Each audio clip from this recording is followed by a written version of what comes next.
Hello again, ladies and gentlemen. My name is Sanjeev Advani. If you haven't been here before, I am bringing you real estate, property management, construction news in an easy to digest format that will help you learn and invest over the long term.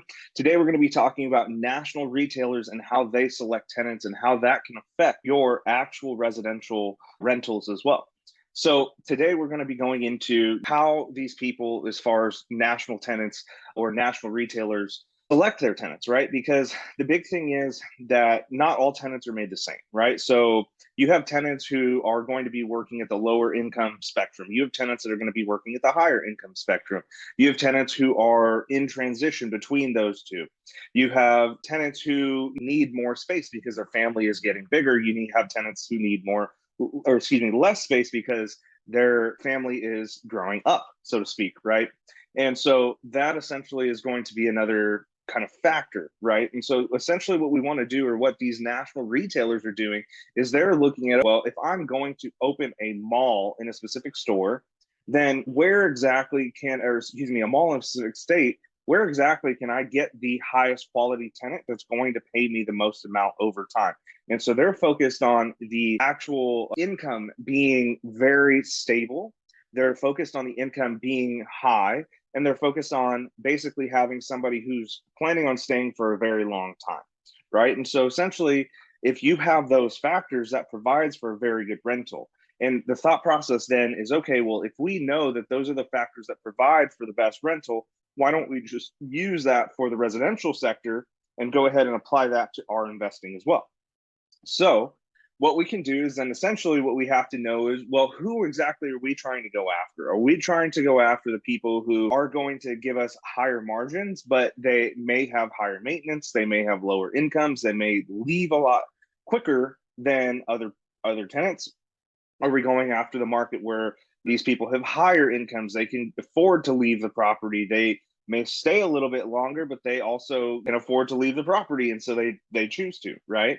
And then obviously somewhere in between, right? So where you're looking at someone who's got pretty stable income, they're at the early phase of their family life, and so they plan on staying in a place for a pretty long time, right? And so looking at that, essentially what we're doing is we're saying, oh, we're acting just as a commercial landlord would, right? Because a commercial landlord is going to put a lot more weight on somebody such as Starbucks or Walmart coming in and saying, hey, I want to buy this, or excuse me, I want to lease this property from you, versus someone who is just starting their first location and has no previous experience and no money in the bank, right? So because of all of this, then we can take that and we can also say, well, let's go and look at this against residential properties, right? And so essentially what we're doing is we're saying, then as our tenant, what essentially we want to be looking at is somebody who's going to be paid higher, right? Someone who might have a salaried position, or a family that might have multiple salaried positions. Then you're also looking at reliability, right? So have these people been in this work for a while? And if they have, then obviously that's a little bit more reliable as far as a factor is concerned. Then you also have to look at the economic reliability, right? Because if you have a job, so for example, AI is coming out right now, well, not right now, but is becoming big right now. And so if you have a person that essentially their job is going to be taken by AI within the next 6 months, obviously that's not a very high reliability as far as income, economic is concerned. They may have a good income though, and that can offset your choices. But if we make those decisions as far as this is the kind of tenant that we're going after, now we back into which properties would those tenants want to stay in. So for example, if you're looking at a property where you're going to have younger family who's going to have maybe college degrees and a history of employment, then those people are probably looking at houses. Those people are probably looking at 3, 4, 5 bedroom houses.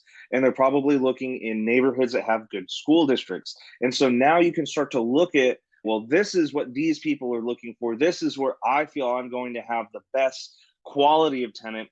Therefore, I want to purchase these types of properties. And because of that, then what you're doing is you're backing into, well, now when I buy the property, I should technically have a pretty stable tenant and should have a pretty stable income. And that should provide me with very stable financials on the back end. So I know every month I can count on this property, right? The other thing that you want to look at is, now, when you are working with these types of people, are they going to want to spend $4,000 a month in rent? Or are they going to want to spend $2,000 a month in rent, right? Because if you're in that market, but you're charging them $4,000 a month in rent, but they only want to spend 2,500 at most, then you're going to miss a lot of people. So you have to make sure that the property that you're looking at is going to make sense with the type of money that they want to spend, with the type of area they want to be in, and also that you want to make sure that you're not overpaying for this property. So then you're ending up in a negative position. Right. And so essentially, that's the way we want to look at comparing national retailers, because they're looking at not only the incomes, but they're looking at traffic patterns, they're looking at housing sizes, they're looking at expansion as far as commercial development, all of these different factors. And they take all of that data, they crunch it down and say, this is where we want to be. Right. And so that, I think, is really important as far as when we're looking at investing and how we can invest for the long term. I hope this provided you value. Please hit that thumbs up. Please hit that subscribe. And if you have anything as far as comments, please leave that below. If you don't like what we're doing, let me know, and we can for sure start providing different content and things like that. We just want to bring value to the community, and we hope that to see you on the next one. Thank you. Take care.